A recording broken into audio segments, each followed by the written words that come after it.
Talking about Chicago, one of the places we tried to get to Chicago and almost got there, but nothing was really going on that night. We tried to go to Buddy Guy's Club. And Chicago's a real blues town, and Buddy's one of the best blues clubs in Chicago. And one week I was there, and Buddy had hired this white band to play, and he was kind of watching them with this weird expression on his face. And I just kind of imagined, I took that poetic license and kind of imagined what I might be thinking. This is called Watching Buddy Guy Watch the White Boys. He cut that off on the movie. 43 seconds into the first number of the first set, and already that white boy is trapped. Buddy, in the booth closest to the stage, sucks his diamond-studded tooth, leans into the man's mistake. It was his job to predict this mess. He should have known something was wrong when that white boy came strutting into Legends, holding that souped-up axe, flicking quick licks with those skinny fingers flying, and talking like Lincoln breeding his ass. Buddy can usually smell that shit, send it walking before it starts to sting. The monkey getting old, though, not listening the way he should. Dizzied by those fingers, he books JJ in the Jackson Blues Express, and JJ's in it up to his ass now, boxed into one of those shotgun Clapton lines with no way out. He's trying everything, though, gritting his teeth, whipping that long, nasty hair around, pumping his crotch like that's gonna distract somebody when his fingers fall off. Wild and tired, the boy looking to his drummer for help, but there ain't but one rescue, and Buddy knows it. Club's packed. Big kettle of chitlins mucking up the kitchen, people lining up at the counter. Pig guts, hot sauce, and blues, even bad blues, and these folks gonna blow up in here. Gonna be a mess. Buddy laughs out loud, and the woman with a red dress strapped to her hip appears at his shoulder, laughing too. At what? She had no idea. Just like magic, Buddy slips away, and people in the room reach to touch his drooping curls, hand him markers to squall, "Buddy loves you," on the overpriced t-shirt.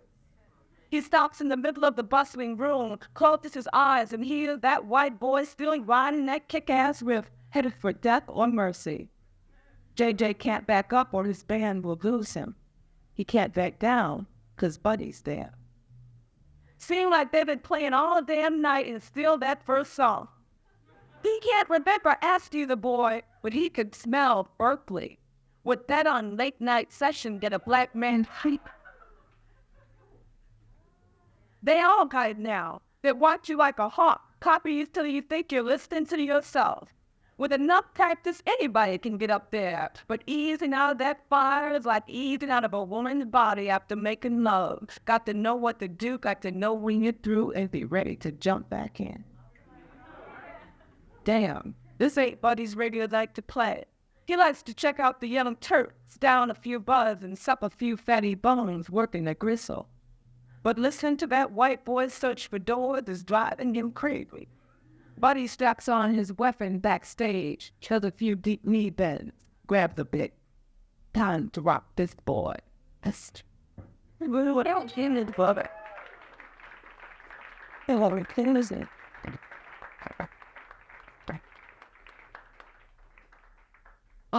This next poem was written for Richard Pryor, and those of you don't know Richard Pryor's current state, basically, he's lying in bed watching television and waiting to die. And acting up, right? And never going nowhere, just gonna sit there and ignore it and irritate people. Anyway, this is for him, called That Nigger's Crazy. The madman's heart is a disappointment, insistent bastard gunned into required rhythm. It no longer matters how crazy the nigger once was. The heart thumped ragged, soon ridden, spitting just enough pulse into thin line, just enough blood into crooked forefinger, time to push channel 12, time for Tom and Jerry. The heart flushing the face, circling the throat scarred into twist, alternating skin and scarlet. If only we could all find a way to portion hell into such manageable kissings, set our faces on fire and live to be laughed at. Another burst of charmless raving, and he holds the fucking world in his fist. I will never tell another joke. I will lie in bed on my back forever. Newspapers update their obit. But the madman's heart did the last laugh. Boom, pop, pop, boom, pop, pop. There are mountains out there. Skinny finger pointing at curtained window. Sometimes I see them. Gin from jelly glasses, languid baths in the arms of well-paid strangers, horseplay with loaded pistols, mirrors busted, chairs toppled, faces of fools slapped, and all this while orchestrating a death so shameless, so languid, so perfect in pitch. Just fill in the blank. Richard Pryor died of, at his home in, he was, and then the setting, on the toilet, picking his nose with his cup buried ex-wife, perhaps a fat bullet whizzing right this time, stunning the heart's clockwork. Nope. When he goes, the world's gonna bust a fucking gut, and that steel tube thumper will join in the merriment. Boom, pop, pop, boom, pop, pop. But right now, give me a butter knife, a pair of scissors, anything. I'm gonna make waves. I'm gonna die, damn it. Stop the presses of I've died hearty. This will be a dying like no other. And if it gonna be the perfect gag, timing is everything. Boom, pop, pop, boom, pop, pop. There is an art to burning. Watch him teeter toward a conjured mountain, on fire again. The Godfather. He's put it out. Bad. The best, and then the best. Boom, boom, boom, boom, boom, boom, boom. Boom, boom, boom, boom, boom, boom.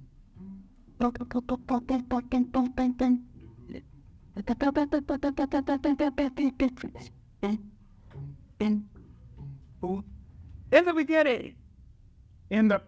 beginning, there was the rhythm. Rhythms and rim shots of sun and shadows cooling and cracking. In the beginning, there were the rhythms. Rhythms in rain, rivers, and forests that sung. Rhythms in cinnamon summers and lavender winter, Mother Africa's periods.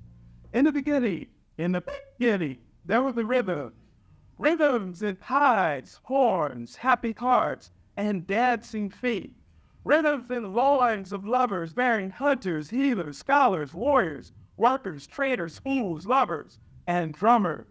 Rhythms in silversmiths rendering ancient African art. Rhythms in gold and bronze being beaten to treasure. Rhythms in hollow steeds and water reeds adorning muscled mahogany. In the beginning, there were the rhythms. Rhythms in fermenting mud, earthing batik. Rhythms in stories spinning indigo and horns in kente cloth. Rhythms in roots and rituals faxing the ancestors. Rhythms in roaring elephants and chattering monkeys at one with drummers. Rhythms in pride and civilizations. Bride in civilizations. Bride in civilizations. Bride in civilization. Bride in civilizations. Bride in civilization. I'm sorry. Bride in civilization. Bride in civilization. Bride in civilization. Bride in civilization. Song headaches. Bride in civilization. Bride in civilization. And bride in civilization. Before Spanish, English, French, and Dutch translations of two chains and whips, and the stinking bowels of ships. Before dorsal fins and razor teeth, shredding skins.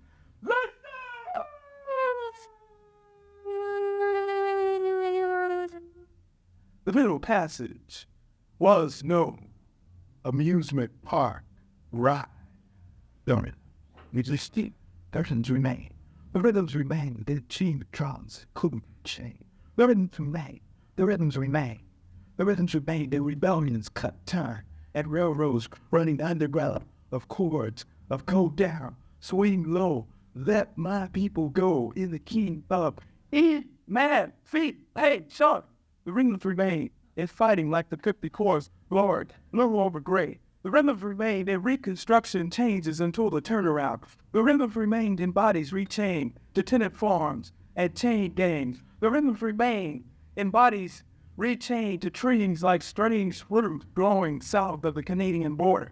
Rhythms remain bursting seeds sustained beneath blood and dung, where spirituals sprung. Beating field collar blues, boogie woogie, ragtime roots, and up to jazz.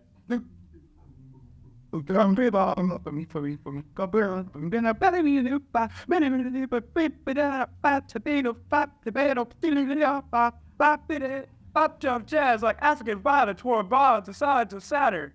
Night sun rose with colors on bandstands only. Nights of synthetic sun bouncing off brass. Nights of African sound scientists playing freely from flesh, drinking chocolate behind cancer curtains of gangster clubs. Nights of African sound scientists playing in rhythms like colored preachers composing up to compose. Split-second servers making metal moan, pound, growl, holly roll around, descending, blending. Bending, breaking, sweating 16 notes like atoms. Exploding in nuclear, nuclear, nuclear, nuclear, nuclear. Change as big as bell pepper. Healing in time, like a dose of good news or enough beats to a measure. Injecting booties with blue and the world with leisure.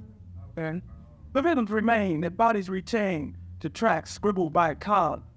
The rhythms remain, and bodies retain to chemicals, easing Jim Crow pain in B flat blue, as in B flat jazz blue, long fit no red blue, wind howling southern growling blue, Betty up to left you don't know where she gone to blue, never excited up need some stuff blue, because masters of modern jazz were owners of plantations called clubs and studios, owners of unions and dudes, capitalist brokers of the blues, who could keep them up from clubbing a lady waiting for a new day on their side, mosquito just down giants, defiled creators, exile innovators, and kept imitators, steal the rhythms, steal the rhythms, steal the rhythms, steal the rhythm, whisper through brushes, moan through trombones, scream through saxophones, and our planet's one big old drum, throbbing with reeds, we can all play the same old way. The metaphor is jazz for life. Listen to jazz, to jazz, to jazz, jazz, to jazz, to jazz, to jazz. It might help heal you, us. It might help heal you, us. After Momus, Rex, and Zulu, Rolf grew, and the queen and king of carnival reign, the girls come out in the quarter, fitted and pressed in all their fancy. Feathers crown their heads, and sequins squint back the last winter sun.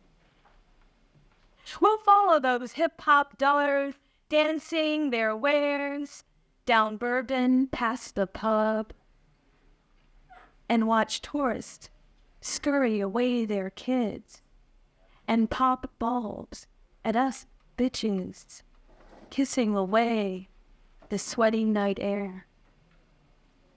Then we'll glide on down to Fifi's, where the wild girls lean in leather, curling their asses.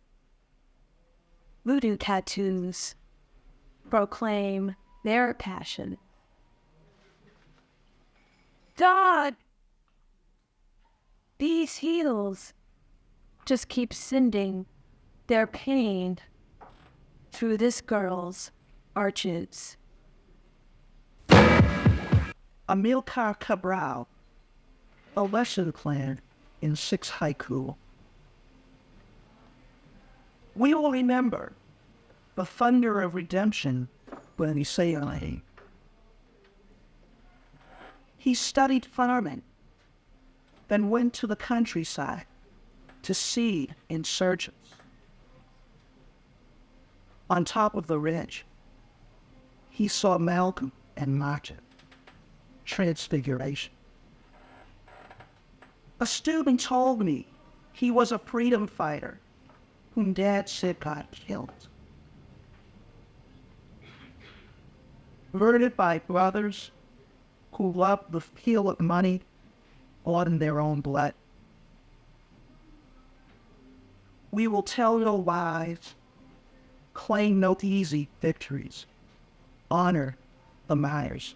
And someone once asked me what the difference between pornography and erotica is. It's kind of a tough question. I had to think about it for a while. I finally came up with something that at least worth a survey. Pornography is something that makes me want to have sex. Erotica is something that makes me think I already am it. Yesterday, a metronome curtsied, inviting me to dance. I obliged, and we step, turn, step, turn, clicking metal and leather together, beat perfect. In time, I answered her polished gleam of challenge, drawing my hand down along her spine, down, as simmer on a tight dress. She yielded willingly, sending our pulses racing together, beat perfect. Mostly, we were taught to forgive and forget and never to let our anger show. It isn't ladylike. Like lady is what we ought always appear. Legs crossed, hands folded, eyes downcast. A date rape victim, I made excuses for him for years. He was young. He had been socialized to oppress. He's probably sorry now. Never let myself blame or consider the ways I might like to maim him. Righteous rage shut tight inside the cauldron of one's skull will boil down into hate. A vicious, viscous liquid, thick with poison and heat. If anger is red hot, then hate is white, and it sears and warps its own vessel first. Then maybe blows the lid off, scalding everyone in sight. We're creating walking nitro time bombs. Hear the ticking? That is not my biological clock. So the other night I was out dancing. One man tried to grab instead of asking. I told him no and moved away. He followed to insist. By his third try, I was no longer polite. I wanted to hurt him, and in fact moved the table that I was sitting at in such a way as to aim it directly at his groin, at which point he did finally walk away. But as he left, he spit bitch over his shoulder, as if this were ultimate insult. I smiled, said, "That's Ms. Bitch to you," thinking, and it suits me so much better than the lady. Sculpt turquoise rings. You sign flamboyantly. The turquoise shone on your 4 silver rings while the words were thrown to concentrate on what you signed. And not that stone was difficult. Your flashy Southwest style, short curly hair, jean jacket, easy smile, made deafness secondary to the whole.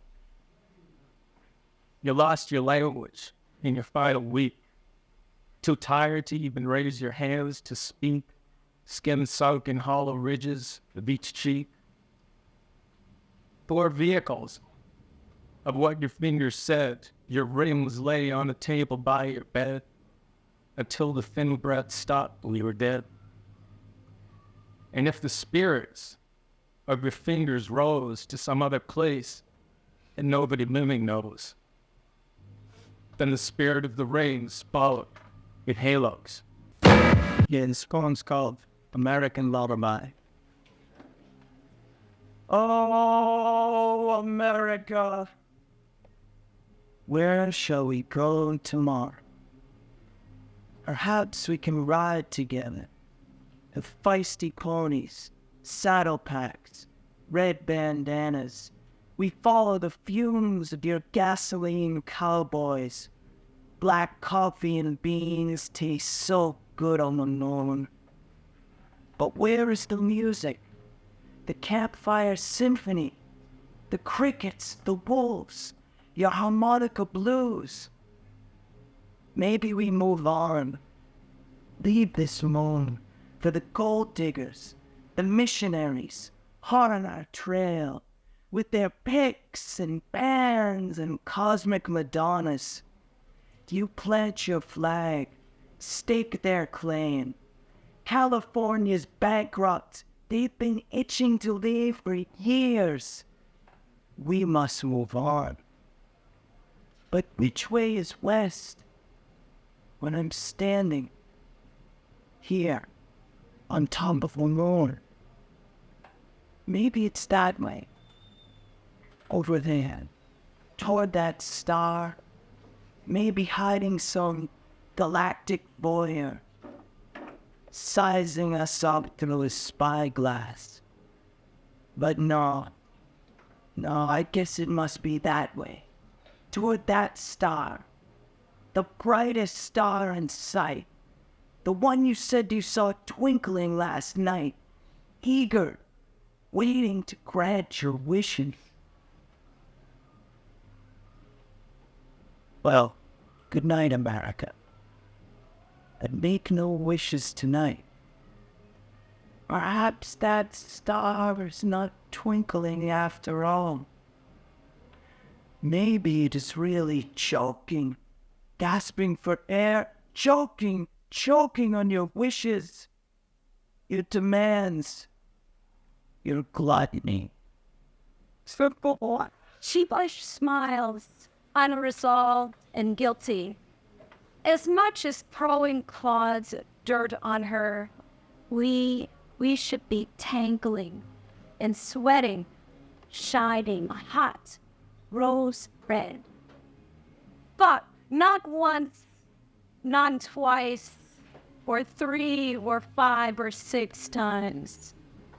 Right as wailing to the flat gray sky.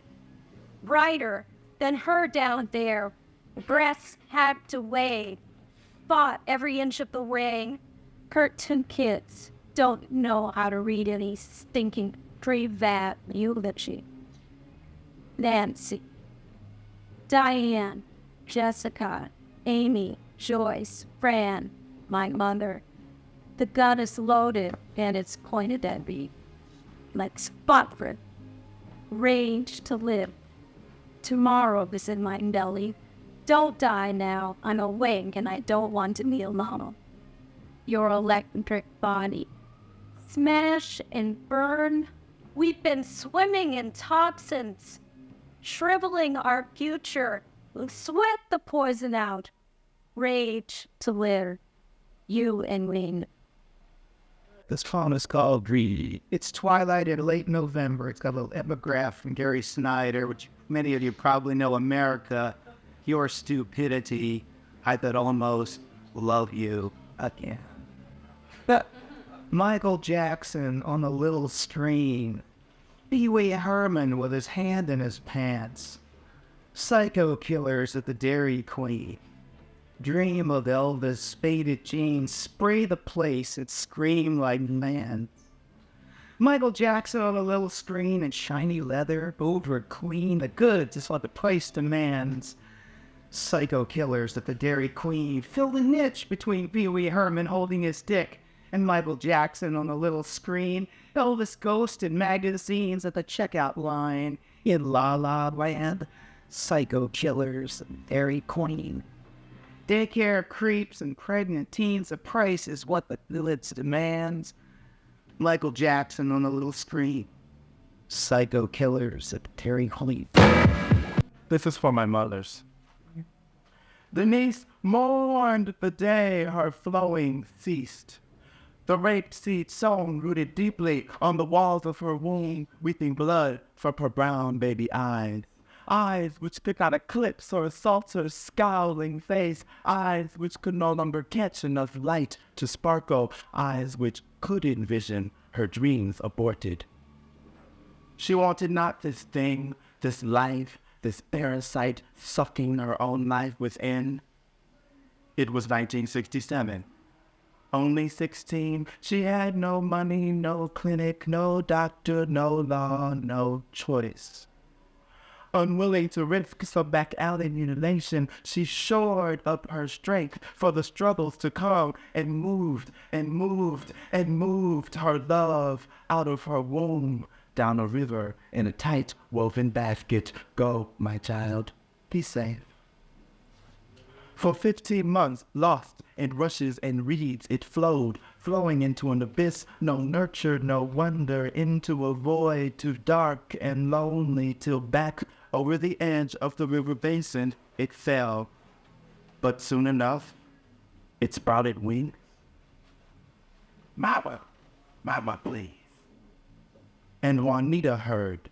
She who had waited and prayed and waited, after 6 conceptions, no child could cling to her irritable womb. A womb that bled and bled too much, too fast, too much, till finally carved out, it bled no more. With no hope of seeing a child created in her image own, with no hope of hearing that child cry out from new teeth and monsters, with no hopes of tasting her own fruit's dreams yet to ripen, she wept.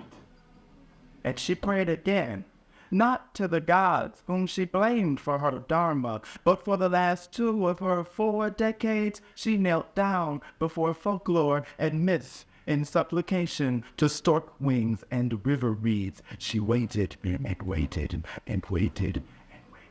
Mama, mama, please. So Juanita took him. More blessed than Pharaoh's daughter, she relished his majesty. She cradled him in arms, warm with love and devotion. She counts his fingers with kisses and prays they're all there. She breathed her own blood into each of his veins. You're mine now, you're mine now. She strengthened him with the name of the rock of ages, of ages, of ages of lost babies, envisioned like this one, her son. And she, a childless mother no more, adopted into her home, invited into her life, welcomed into her love, this living abortion. You never forget your first. Chucky was my first love, a sophisticated, older man of 15. His Italian swagger could nearly make me swoon. He was so cool, and we were so hot. And sex was always on our minds, our young libidos humming like hives. But we never dared to do it. Just kissed for hours on the blue couch in my basement, ears attuned to parental footsteps on the stair. Or held hands we talked about forever, like it was tiny, like it was close enough to touch. But Chucky dumped me for a girl named Mary Maraschino, who was no Cherry. Mine was broken later that same year, stolen on a baseball diamond in the dark. My first time was nothing like I'd dreamed. There were no roses, no Johnny Mathis slow dances, no champagne, no bed, no whispered I love yous, not even a yes. Just beer breath, mosquitoes biting, a boy's heavy body blocking the moon, and the girl child who was me, pressed on the grass as she sent her spirit elsewhere to dream of Chucky and of touching gently in some safe place where she still had a choice.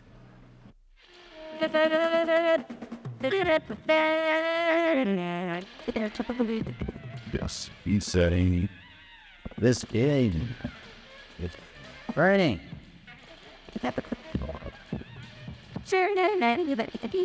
This is insane.